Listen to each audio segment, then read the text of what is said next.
Hey y'all, it's Tammy with Collard Valley Cooks, and it's New Year's Day. So of course we're having some collards and black-eyed peas. That's the first thing I'm going to put together for y'all today. I got me a slab of ham. I do like meat in my beans and in my greens as long as it's a mild smoked flavor. I did try to use the turkey wings, the smoked turkey wings, and we personally didn't like it as much. So today I'm using what I normally would use, and that's just a piece of old ham. And this is already cured, and it has a real mild flavor, but that's what we like because we still like to taste those greens and beans.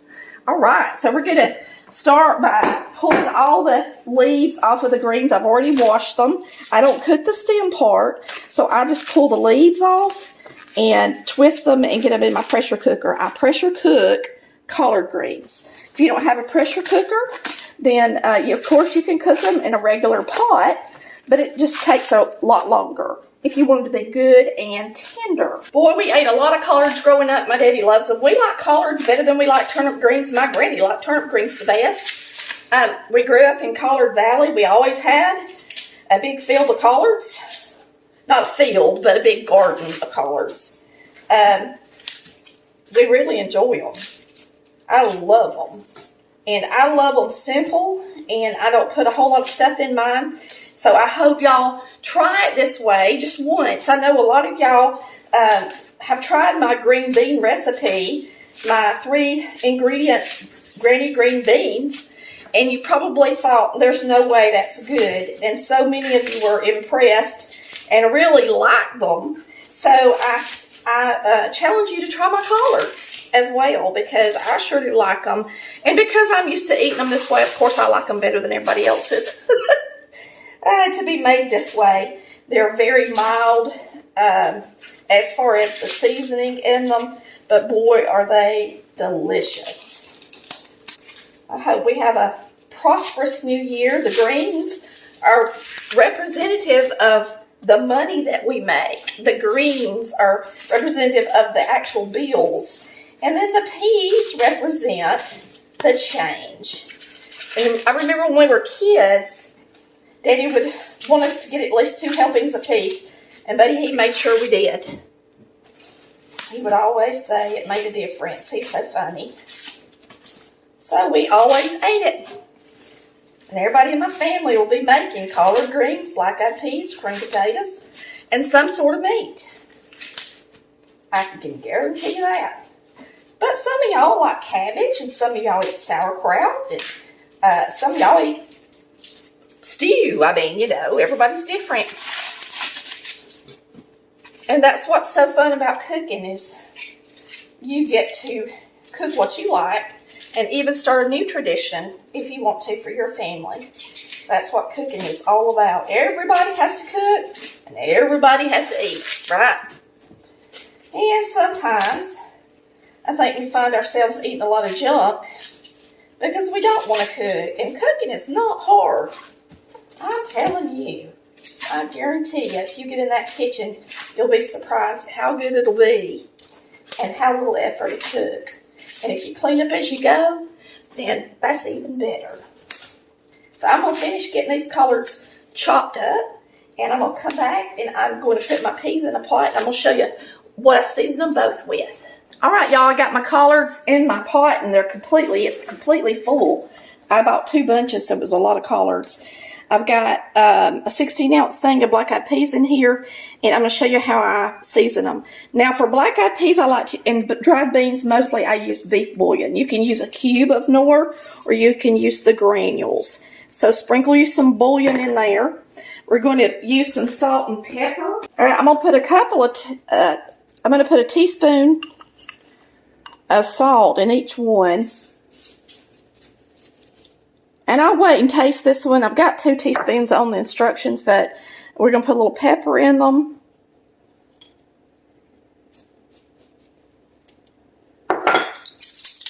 Now, I'm going to use sugar. You can use regular sugar or brown sugar. Either one works just fine. Really, with this many collards, I can't really tell that much of a difference in which type of sugar I use. I ask you to put in 2 tablespoons of sugar. So I'm going to do that right quick in my collards. That kind of cuts that bitterness out of a collard. Turnip greens are actually more bitter than collards. So we're going to put in a couple of tablespoons. I'm also going to put oil in both of these. And I don't have to put quite as much oil in them because I'm going to put in some ham. So I got me a little slab of ham. This is Smithfield ham. I'm going to put some in my beans and some in my collards. I'm going to put them down underneath here. Some.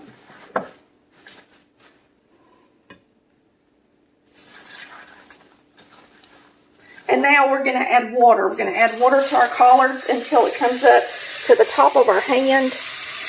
As you press it really tight down into the pot.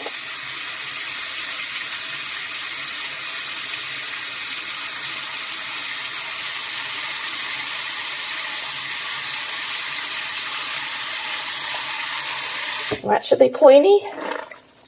We're going to put some water in our peas. Whenever you put water in dried beans, make sure you got at least a knuckle depth above them, preferably 2 knuckles or a knuckle and a half. And then we're going to put both of these on the stovetop and get them started cooking. Now, black-eyed peas don't take as long to cook as most dried beans, so I don't soak them first ever. And I just put them on there. I bring them to a boil. I boil them for about 20 minutes, and then I simmer them the rest of the way to get done, like on a low temperature. And then for the collard greens, I pressurize. And what I'm going to do is pressurize it on high for about 20 minutes and then turn it off, and they're going to be done. All right. I'm also going to show you guys how to make your collards in the Instant Pot because I knew a lot of you would ask. Now, I showed you the pressure cooker and how to start them in your pressure cooker. Now we're going to use the Instant Pot. Also, my beans have come to a boil, and I let them rapid boil for about 10 minutes or so. You can see they've already fluffed up. It don't take black-eyed peas long to get done. I'm going to go ahead and see if they're fork tender at all in that amount of time. And they're pretty hard, but now it still don't take them long to cook. But you can see that now the water, there's not enough water in them. So after you do your boil, you need to add water. Make sure they're good and covered. That's really not quite enough. Make sure they're good and covered with water. You don't want, a lot of water, but a good cover of water. And then we're just going to put the lid on them and push them back. And then all I'll do is let them sit there for about an hour or so, and then we will bring them back to a boil and put them on a low simmer until they're nice and soft. It won't even take that long. All right, now I'm going to show you this Instant Pot way of making collard greens. I went ahead and I dumped all that stuff on the top that I put in my collards, even the ham, and I stirred it up a little bit so it would get down in there. You also use the same amount of water. Now, if you don't want to make 2 bunches of collards like my recipe says, you can make 1 bunch and just have the recipe. And then when you put your water in your collards, go ahead and put your hands on your collards before you add all your oil and stuff. Add that water till it gets up to your fingers like I showed you earlier. Even with a half recipe, you still do that same trick, okay? So I did that with this. This is just a 1 bunch collard recipe, and I am going to start this in the Instant Pot. Now, if you make your collards in an Instant Pot, you don't have to cook them all day to make them soft. It makes them just so tender and delicious, you'll never make them another way if you have an Instant Pot. If you don't have an Instant Pot, use your pressure cooker. If you don't have that, of course you can use a pot and cook them all day, okay? So what we're going to do is turn your Instant Pot on. I am going to actually choose the meat stew because it's a normal pressure for 30 minutes, and that's what I wanted to set it on.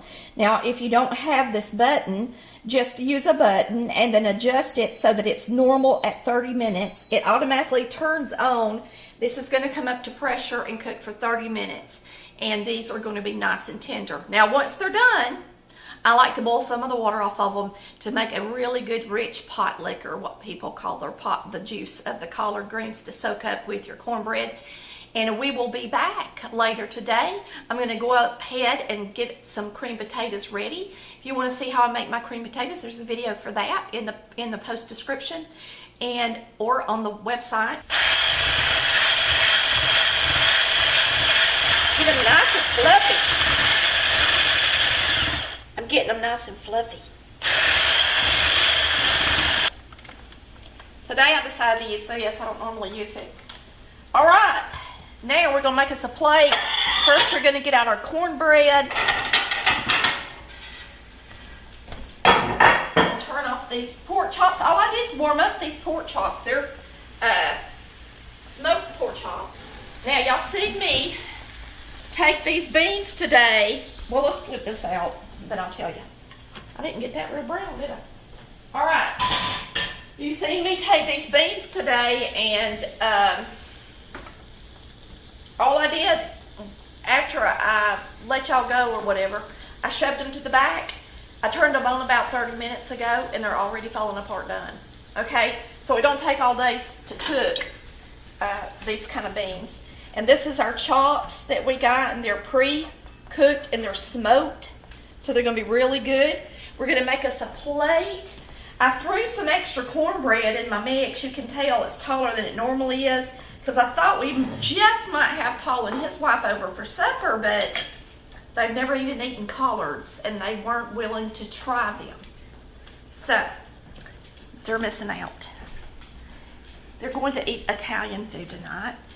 So me and Chris are going to have our New Year's meal. And I am going to make us a plate real quick, and I'm going to show you what we typically eat.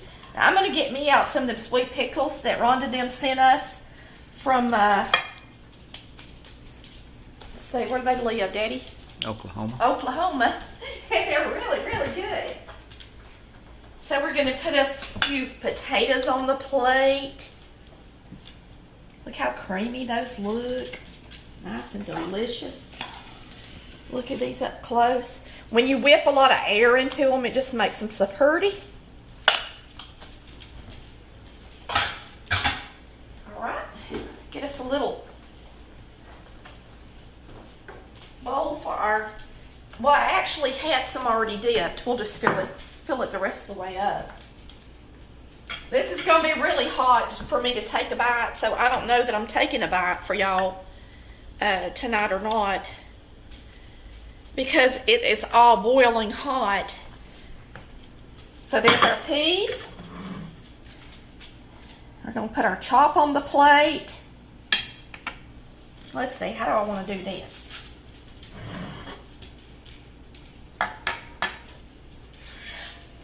Our nice pretty chop. Gotta have some pork. Or we have to. Some of y'all don't eat pork, but we sure do. Don't we, Daddy? Mm-hmm. Now for the star of the show, the money. Daddy always told us the peas were the change, the greens are the dollars. We're gonna make lots of money this year. That's what Daddy would always say. So you better eat until you can't eat no more. That's what he would tell us every year. My sister called me. She said, well, Daddy's seen JoJo bring my collards in the house, so he called me up, wanted to know, was I going to cook him some collards? And I said, well, I guess so. Because we don't go in our family without having some collard greens on New Year's. Now, I did cook these in the Instant Pot today. They are falling to pieces. Very tender. When you pressure cook collards, oh my stars, are they delicious. This is our traditional Southern meal. I'll show you how tender these collards are. Look, you can just cut them with a fork. I mean, just easily cut them. And I promise you, if you make my recipe, you're going to like them. It's a simple recipe, but boy, are they good, ain't they, Chris? Mm-hmm.